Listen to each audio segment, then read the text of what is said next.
Hey, folks, good evening and welcome to another episode of Phantoms and Monsters Radio.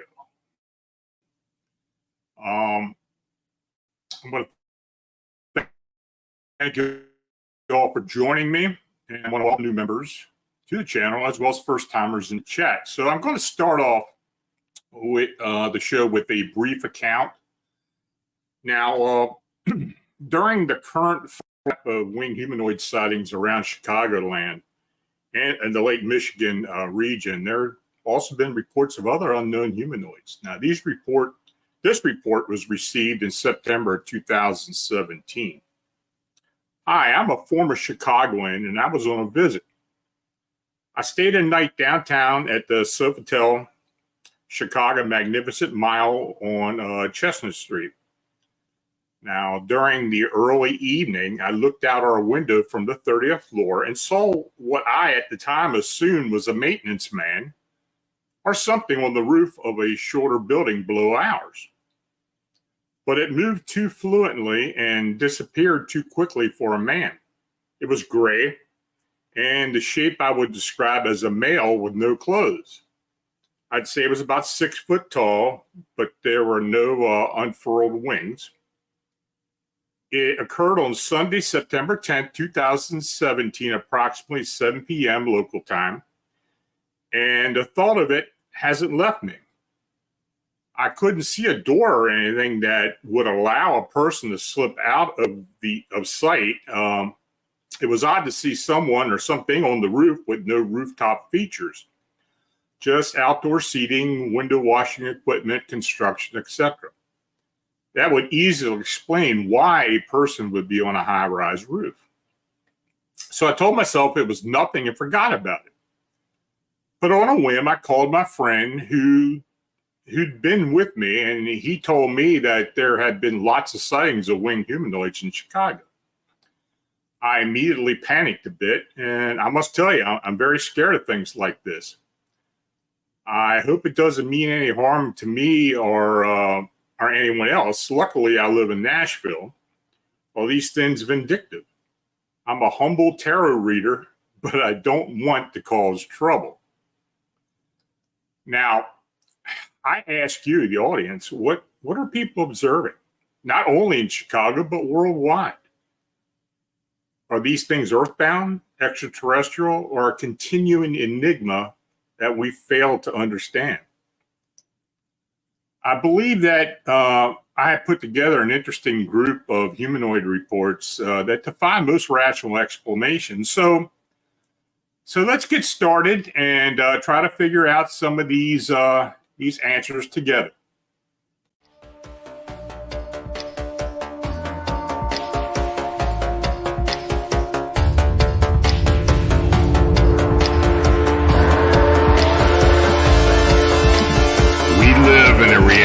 Of phantoms and monsters. They exist among us, and sometimes they win. Even the devil was an angel once. The world has its own rules, and these rules are not human. Some of us seek answers to the origin and existence of cryptids and the unexplained. Join us as we venture beyond the known and accepted boundaries. Welcome to our nightmare. I think you're going to like it.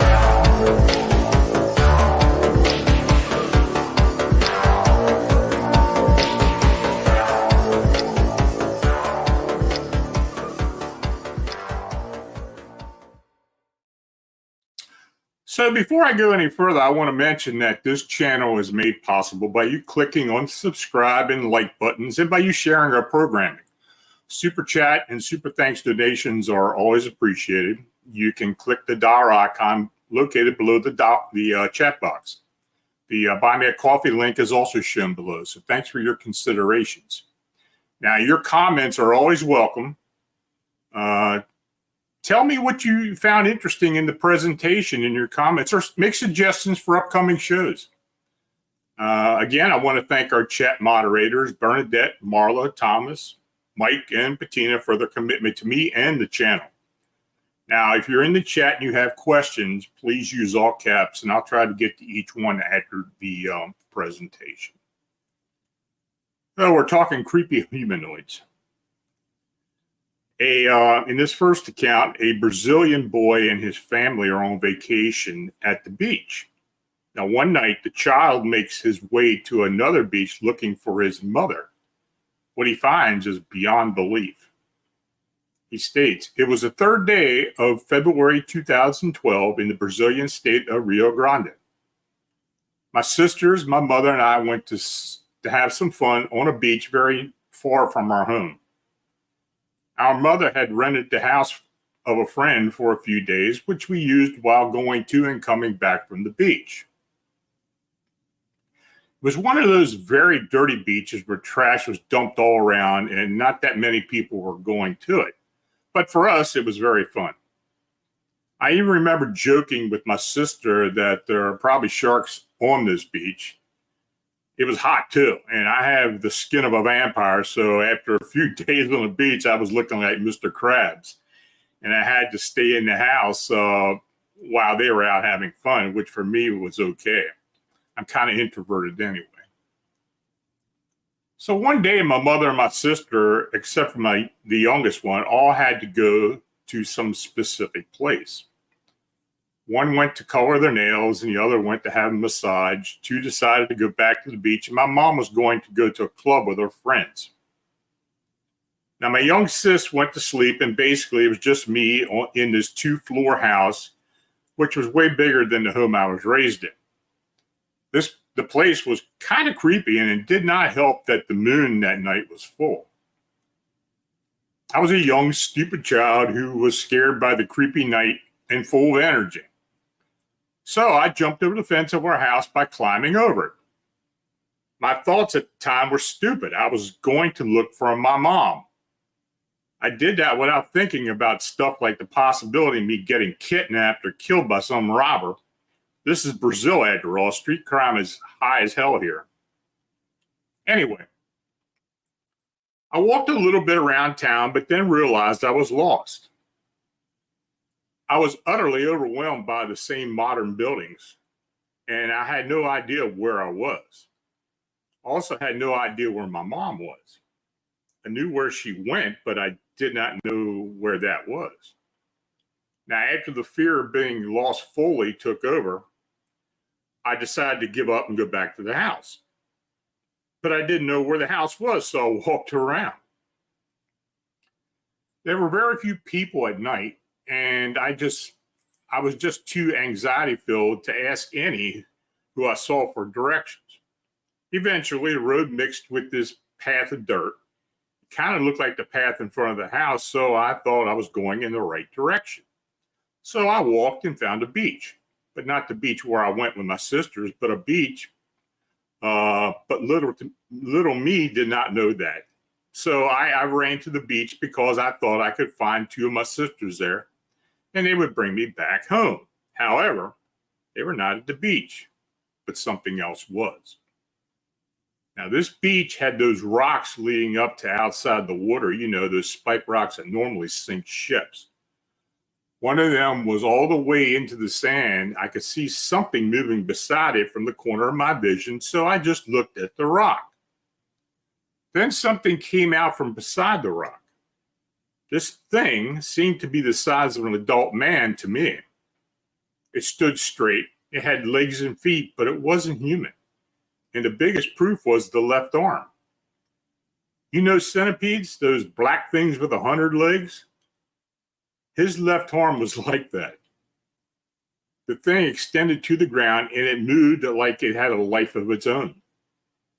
I could see all the little legs moving.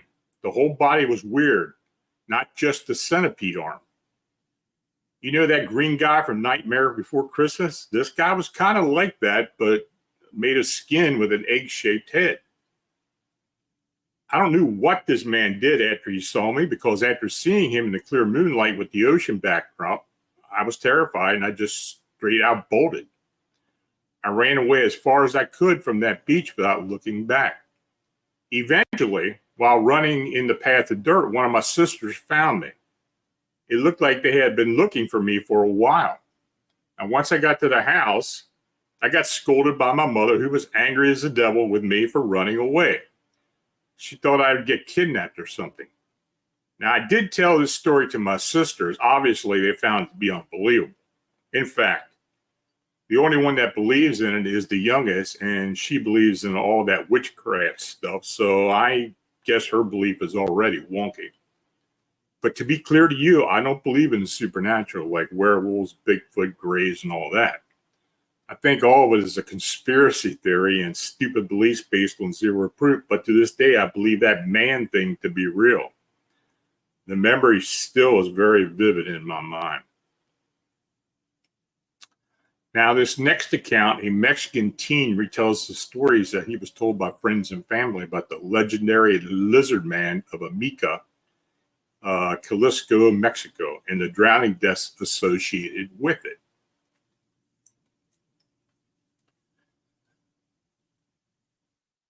It was while I was living in Mexico from 2004 to 2007. In the town where I was living, there's a lake in some hills where people go to barbecue and hang out with family. But one of the things that caught my eye was the white crosses that were all around the lake. I asked family and friends on different occasions what the crosses were for, and they told me it was for the people that drowned there. I was stunned because there were lots of crosses. I thought that maybe they didn't know how to swim there, or most people got drunk and got into the lake. But my cousins and friends told me stories that people were going out for a swim and started drowning. Supposedly, some of them yelled that something was pulling them down. I thought maybe it was a branch that got caught on, but that was weird to me. What was weird to me was that when I asked my aunts and uncle, they added more to these drownings, telling me that not all the bodies could be recovered. That was weird to me because the lake is kind of big, but not that big for people not to be found. Two rivers connect to that lake, one that goes into the lake and the other is where the water can leave the lake, but there's a border dividing it from the lake. It's tall enough for water not to escape, but people can go over it with ease. Now, one of the stories was of a man who drowned. They were able to recover his body, but he was purple by the time they found him with slash marks across his chest and stomach area. That left me intrigued if it was true or if people were just trying to add to the lake incidents. Now, being a teenager, I couldn't go around asking questions. As to be honest, I just remembered to ask when I visit now. But here's my uncle's story. Now, after knowing I was asking a lot of questions about what was going on with the lake, he told me something that happened to his friend when they were teenagers. He said that his friend had invited him to go fishing at night because that's when fish are easier to catch since they get close to the edge. He told him no because my grandmother had grounded him. Later that night, after midnight, my uncle heard banging on the door, and the doors out there were made of metal, so it shook them badly. My grandma and uncle got up, and my uncle went up to the door and opened a little window at the door to see who was there. It was his friend, wide-eyed and pale. My uncle asked him if he was all right, that it looked like he had just seen a ghost, and my grandma told him to bring him inside. They set him down and calmed him and asked what had happened and where he was coming from. He told them that he ended up going to the lake alone on his bike with his gear and was camping out there hoping to get some fish. But after a couple hours, he wasn't having any luck, so he decided to leave.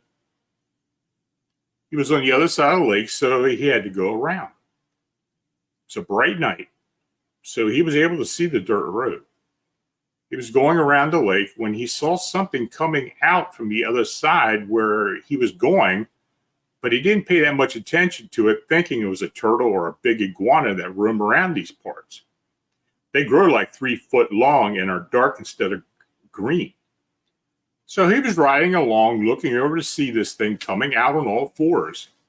And he saw how its wet skin was shining due to the moonlight, and saw how it had a reptilian tail, but short. The best he could describe it was it was a stump of a tail, but it was pointy and wide almost as wide as its body. He couldn't tell if it had a neck. It would just look stocky from the upper body. He was just looking at how this huge lizard had just come out of the lake when suddenly it stood up on its rear legs.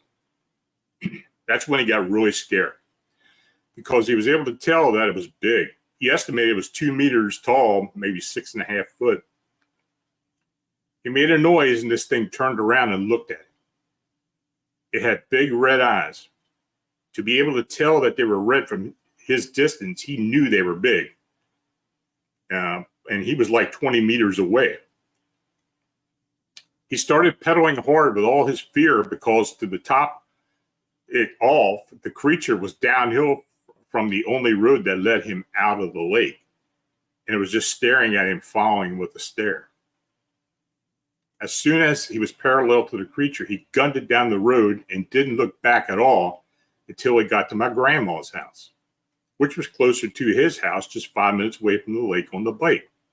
So he stayed over, and the next day he was still in shock.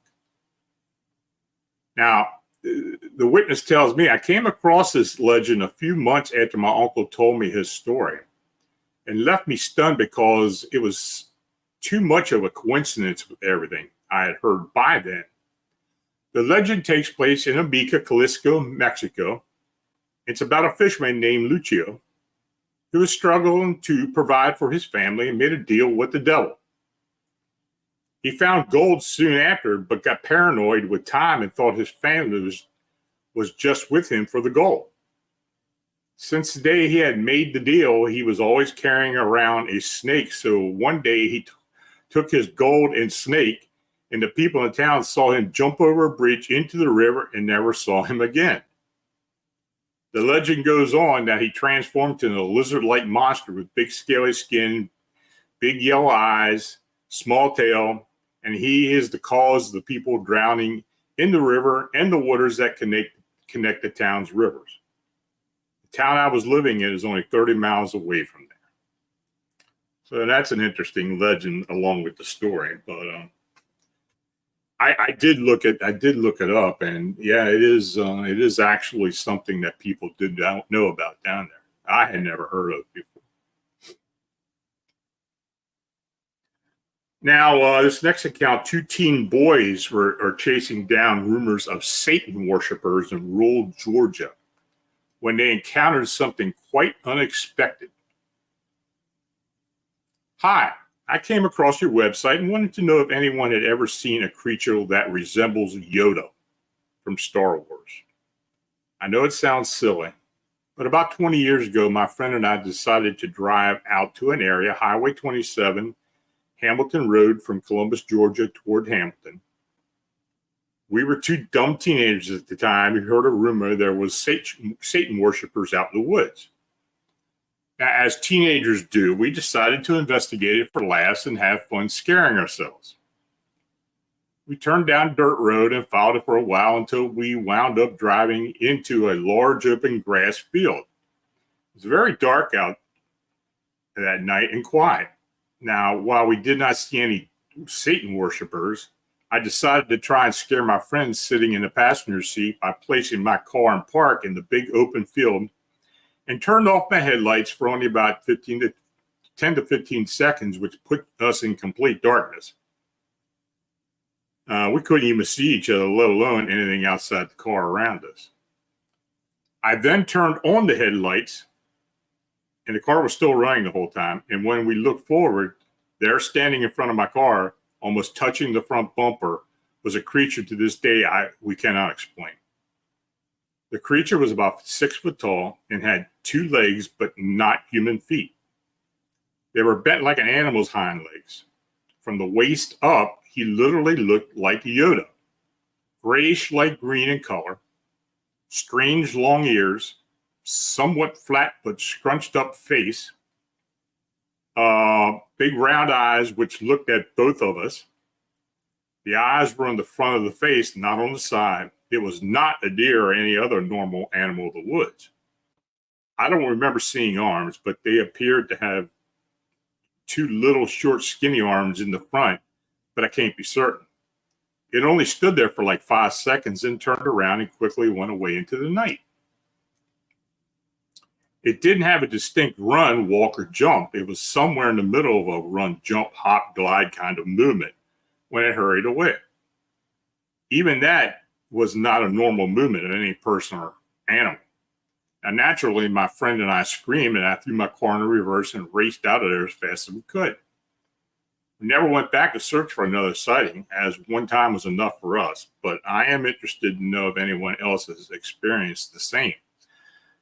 Now, I have heard similar sightings. Maybe not in Georgia, but I have heard of similar sightings where people say it looks like Yoda. But then again, it's just like a lot of other things.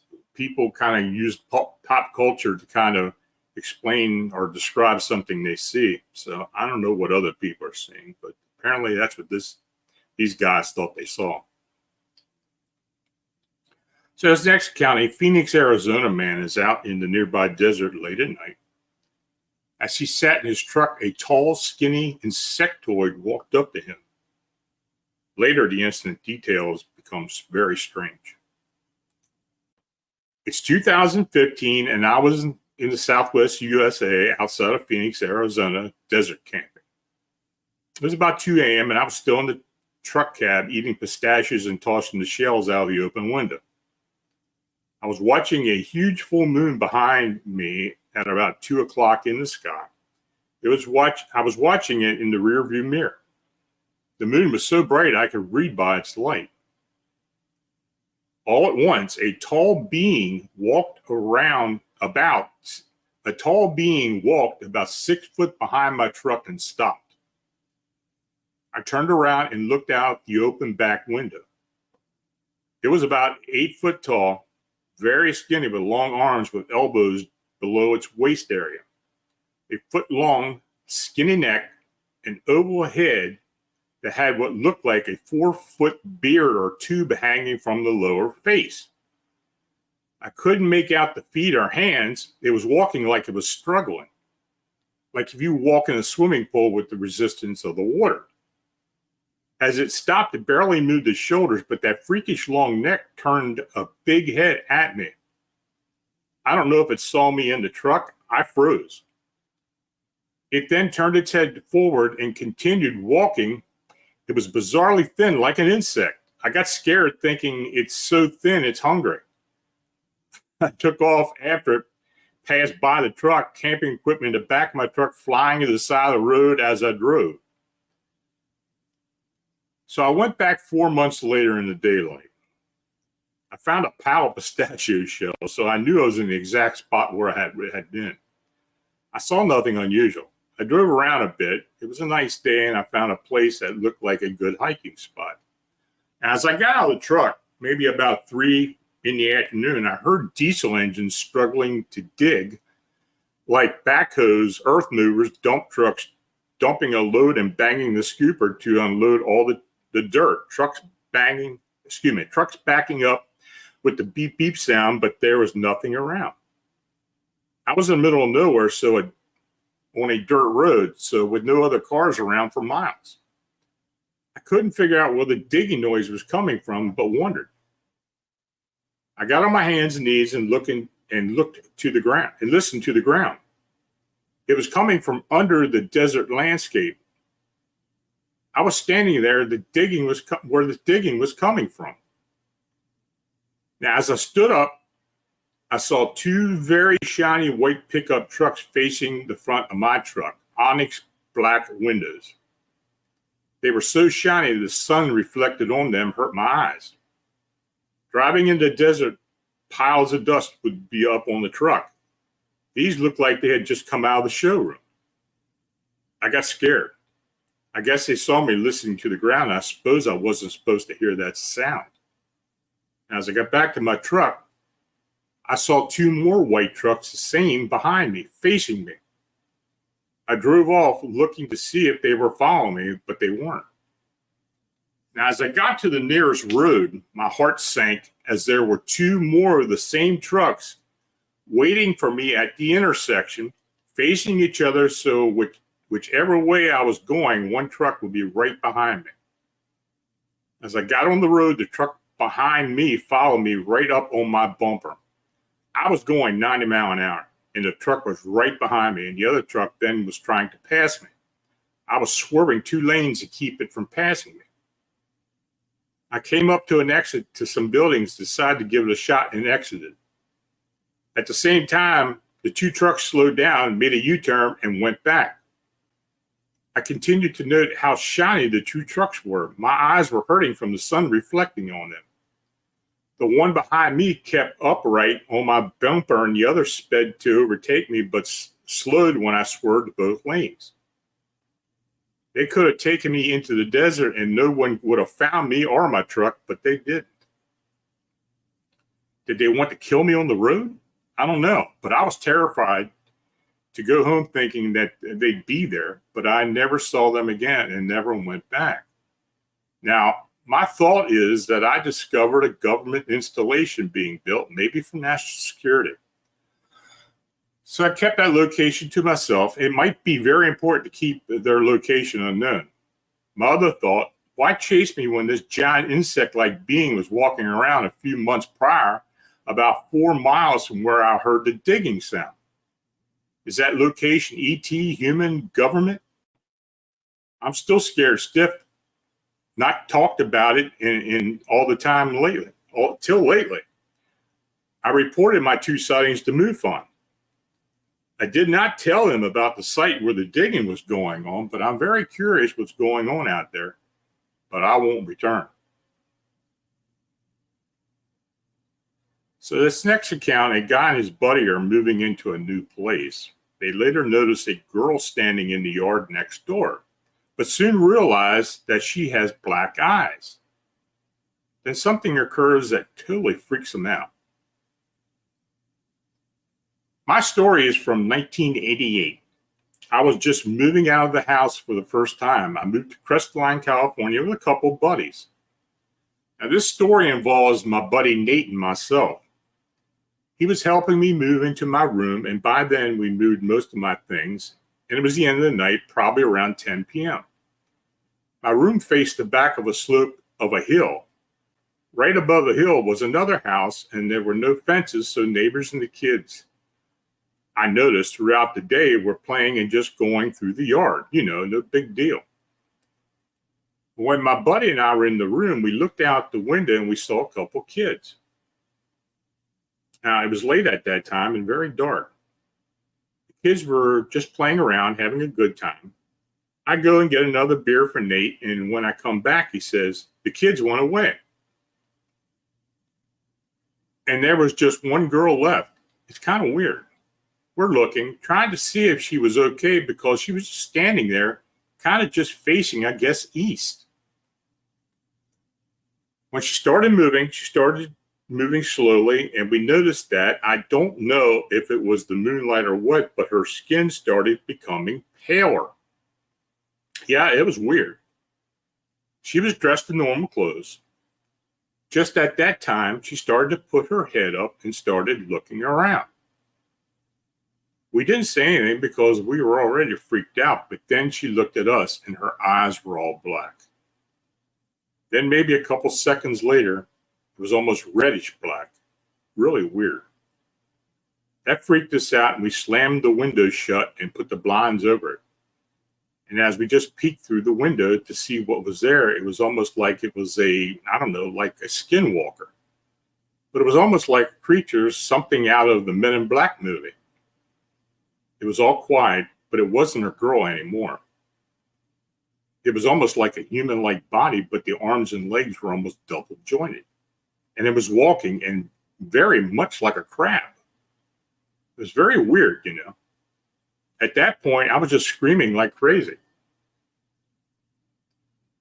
We just ran down the stairs and we were trying to contemplate whether we should just get in the car. We stayed inside for an hour, and my buddy Nate and I were just having anxiety through the roof. And at one point, Nate decided to just say, screw it, and let's go get out of here. We ran down through the deck, got in the car, and luckily the car was automatic, you know, the button, and you just press it and it opens. Well, when we were backing up, you must go slow on the very tip where it gets to the main street from your driveway, or else you'll scratch the back of the car.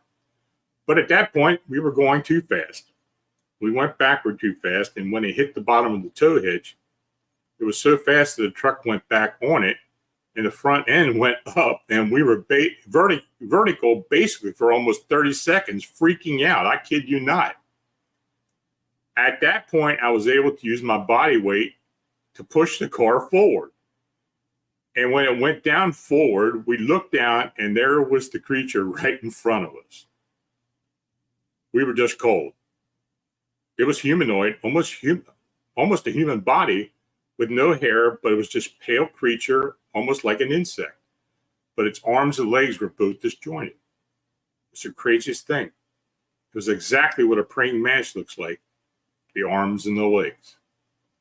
Now, I did get back to him. I didn't get an answer as to anything else that happened after that, but that wasn't too long ago, so maybe they will get back to me at some point. Now, this next account, a Southern California teen has a strange experience. Listening to a short, fully developed cowboy playing a harmonica and watching the mesmerized crowd dropping cash into his bucket. Now, this is a weird one. This was sent to me by Cal and Cam over Expanded Perspectives. Now, he states, I'm sharing this story because it's so strange and I can't stop thinking about it. I just turned 59 last month, and my adult son asked me what I wanted as a gift, knowing I have everything I could need. I said, how about a harmonica? I used to have one as a kid. So he bought me one. It was late Saturday night, and I was alone in my breezeway on a hot Texas night when I decided to give the harmonica a try. After about 10 minutes, something amazing happened to me. I had a massive flashback from 45 years ago.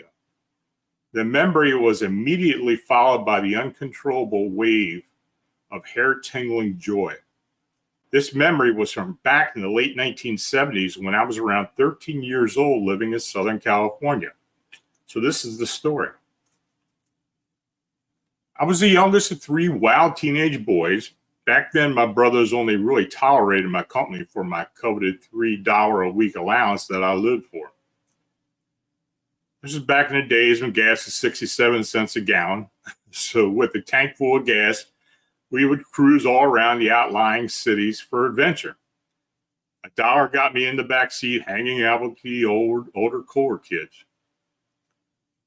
It was a typical summer day, and we drove out to Burbank via San Fernando Road, which we knew as the Old Road, and we ended up stopping at a place called the Golden Mall. They were looking for girls. I was just young and getting into innocent teenage trouble.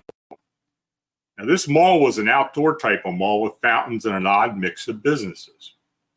There was a wig shop and even a Pep Boys and a hardware store. You could tell the mall was in decline, as even the fountains were run down with dirty water. I witnessed something there that's been somehow locked away in my mind. While walking past what was sort of an unemployment office, I heard this amazing harmonica music down the courtyard. So I mindlessly walked over to where it was coming from. Several adults were crowded around listening to the performance in front of this tailor shop. I was only around 4'5" and small for my age, so I easily moved in front of the adults, allowing me to see the action.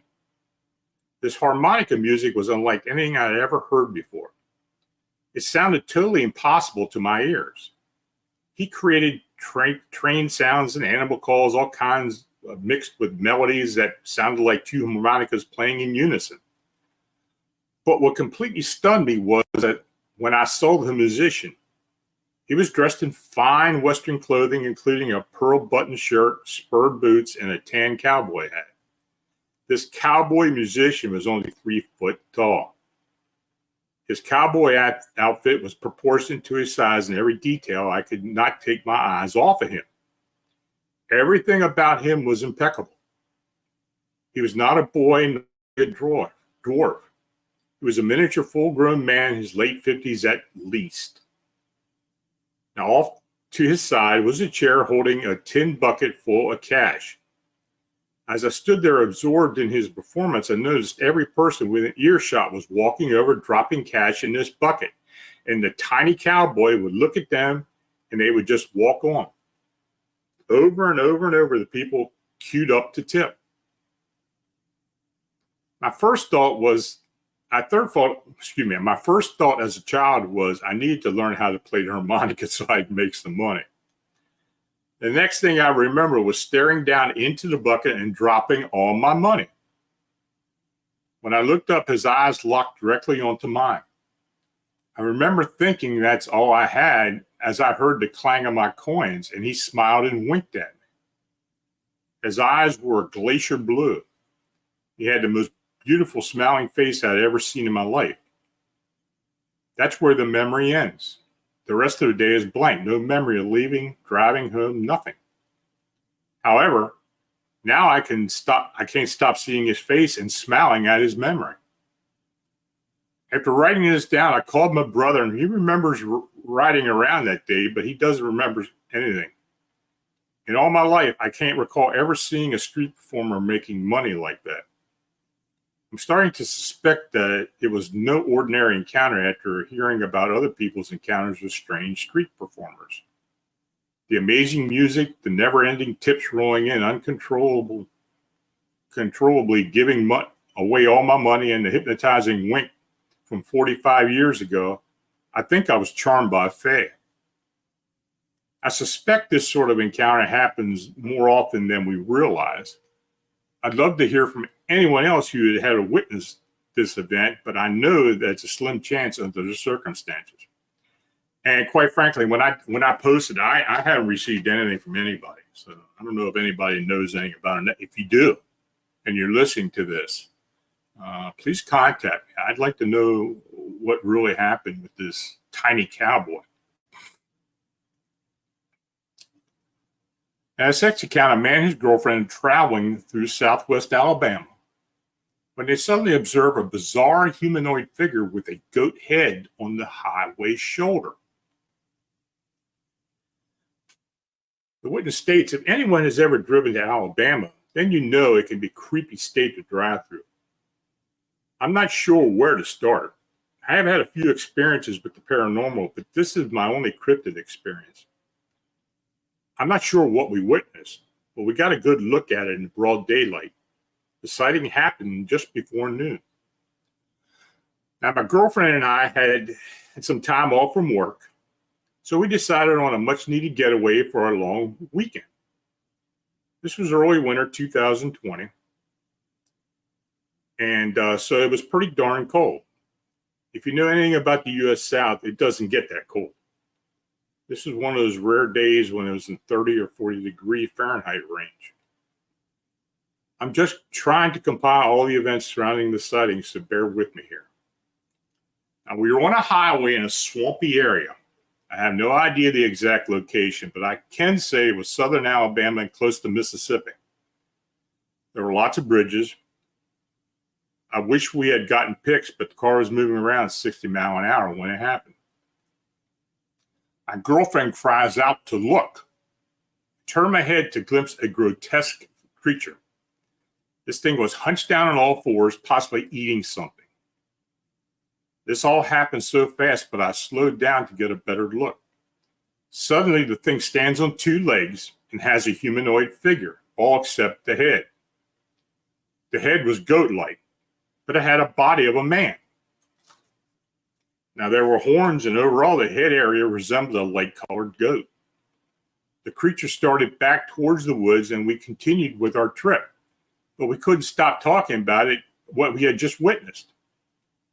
I cannot be 100% sure what we saw. This all happened so fast. My girlfriend swears it was a man with a goat head, and I am certain I saw the same thing. If anyone has any insight to cryptids or this type of thing, I'd be glad to hear it. Stay safe out there. Well, I do get a lot of goat man sightings. In fact, I posted one today, so you go on the blog, there's one there. So we do get a lot of them. So this next account, a group of friends are in the Bridgewater Triangle at night when they are suddenly chased by a dark stick man-like figure with no facial features. They run toward the car and the entity vanishes. So the witness tell me, I was in this forest that's part of the place called the Bridgewater Triangle in Massachusetts, one of the most haunted areas in the United States. I was in a specific part of it called Profile Rock with 3 of my friends. We were out there late. It was about 2:30, 3 o'clock a.m. at the time. We were on our way out, walking down this long, winding path to get back to our vehicle. Keep in mind, it was pitch black, and we could only see from the moon shining through the trees. I don't know why I turned around. I didn't hear anything, and I didn't feel like anything was following us, but I turned around and looked at the back of us, and I saw something running at us about 100 foot away. It was blacker than the darkness around us. What scared me wasn't that something was running at us, it was how it was running at us. You know how a zombie walks in the horror film, like dragging its legs, almost limping? That's how this thing was running at us, like it broke its ankle or something. I thought it could be someone who got injured in the woods or something until I saw this thing run past the moonlight. You know how a child draws a person as a stick figure? That's exactly how this thing looked. It had no facial features and no face, just a completely blank-like stick figure. Its body looked the same as I could see, no definition or anything. I called my friend who was the closest to me in a panicked voice.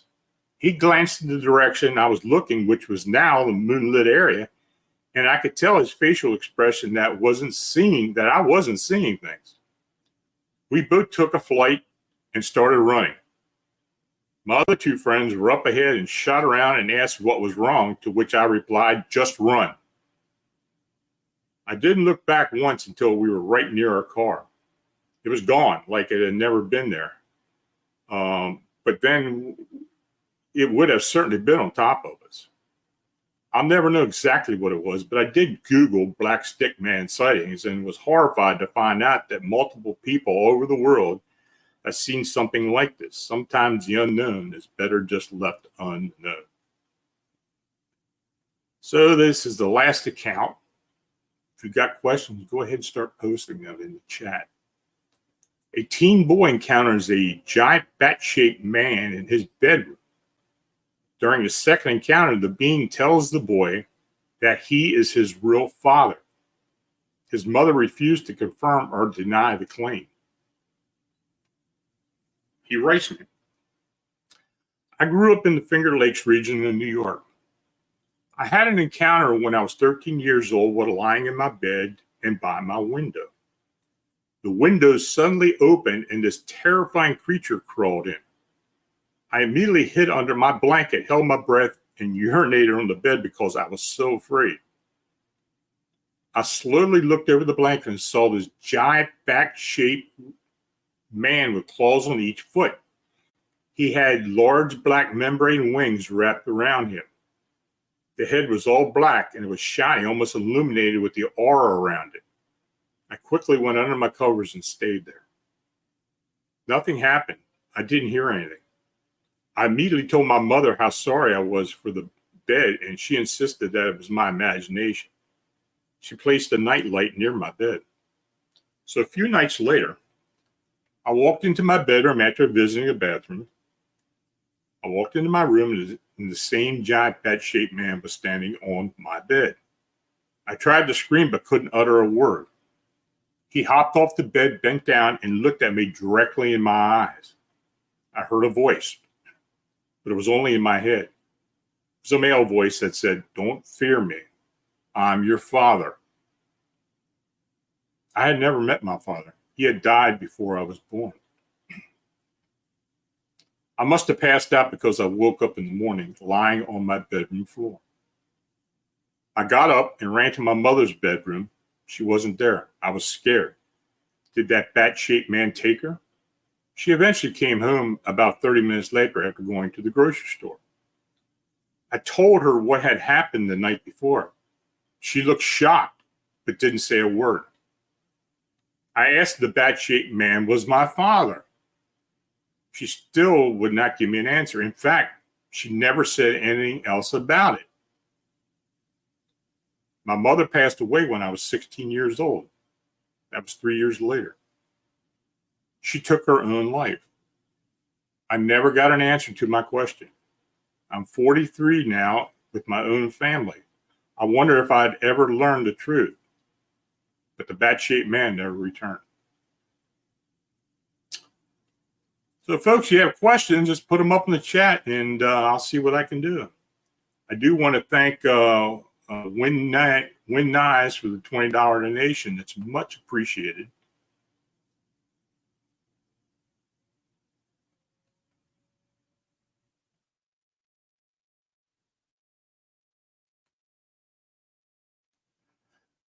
Let's see. I think I only got one question.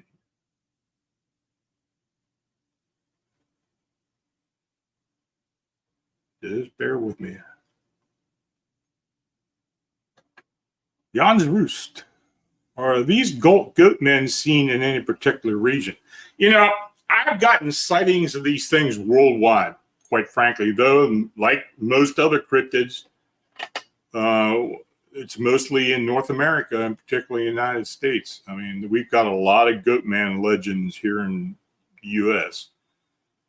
It seems like every region's got a goat man sighting legend. So it's pretty prevalent. I do get a fair amount of those sightings. What they are, I don't know. You know, I lived down in Maryland, just south of here for almost 40 years, and there's a goat man legend, Maryland goat man legend down there, and lots of sighting reports just outside of D.C. in the Laurel Bowie area. So, but we do get them. So yeah, it's quite a thing in the United States. Sir Wolf, hey Lon, are the powers that be playing with DNA, creating human animal chimeras and hybrids in their deep underground bases? I don't know. You know, when I first started writing a blog, oh God, 18 years ago, I started looking to a lot of those underground reports and stuff, possible alien involvement with deep underground bases and stuff. You know, I've posted a lot of that. I don't know what's really true. I think there is some type of connection. Will we ever find out? I don't know. It's hard to tell. You know, I have talked to a lot of abductees over the years, even people who I really believe had an encounter. And some of them even mentioned this, that they were shown these type of things. So is that the truth? I don't know. Dagnammit.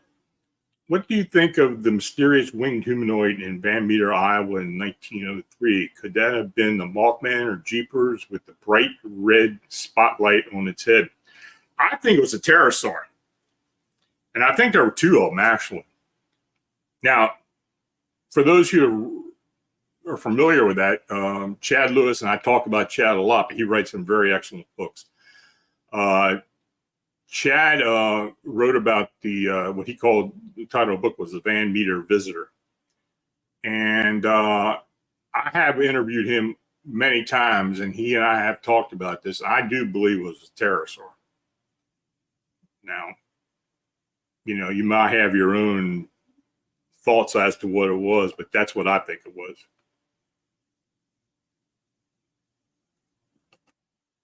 Lovely love. Have you heard of any goat women? Can't say I have, be honest with you. Can't say that I have. Interesting question. And Squatch. Have you found a common connection or source tying together these seemingly unconnected creatures?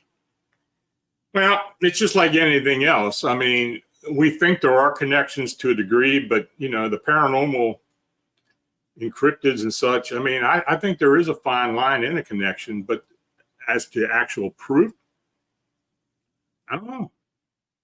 You know, it's just like this whole thing in Chicago.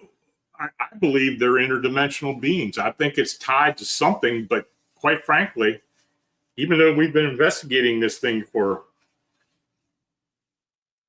my God, over a decade, almost 12 years now, we still don't really have any concrete evidence as to what it is and where they're coming from.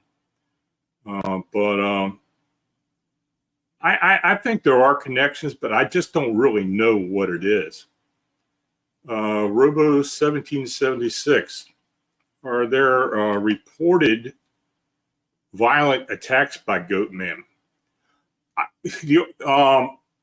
There have been instances where the witnesses said they charged at them, but I don't think there's any physical evidence. Thank you for your donations, much appreciated. But I can't think of any offhand that there was any type of physical contact.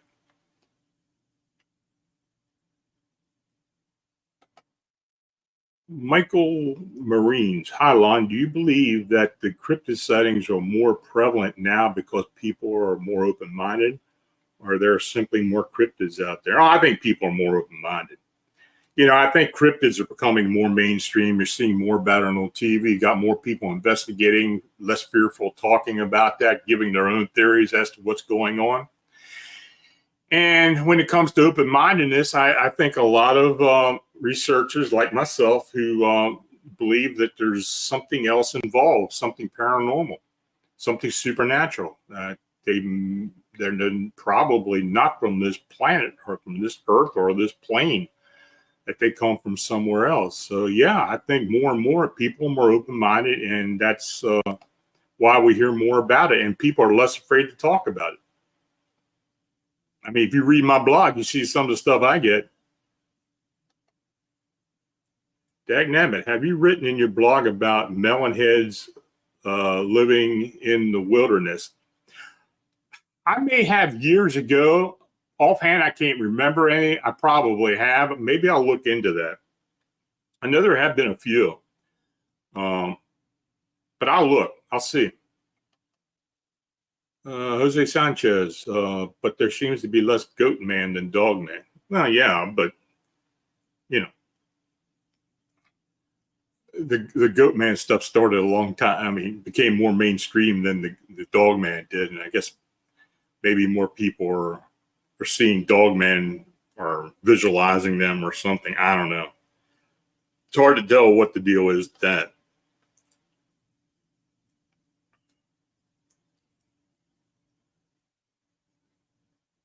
Okay, folks. I just want to mention that on Wednesday, June 5th at 9 p.m., 6 p.m. Pacific, 9 p.m. Eastern, I'm going to have a members only chat. So I'm planning on doing a monthly Wednesday night members only chat. So if you go to Phantoms Monsters Radio channel and sign up, become a Phantoms Monsters Radio member, it's just $2.99 a month. And you'll receive member-only live chats, exclusive member-only videos, and I will give priority replies to comments. You know, you put a comment on the video, I will answer you directly. And look, if you do have perk suggestions for members, please let me know about it. I thank you for your support. So anyway, I want to thank you all for watching and chatting. And if you donated, it's truly appreciated. Your support's what makes all this possible. If you do have an encounter report, please contact me at Lon Strickler at phantomsandmonsters.com. So until we meet again, I want to thank you for showing up tonight. I think next week, I don't know, I'm debating this, but I think I'm going to talk about Mothman, and not just Chicago, but maybe some other Mothman reports I've been getting in the past year or so that I haven't talked about. So we'll see. So until next week and next Friday, I will talk to you, and thanks again.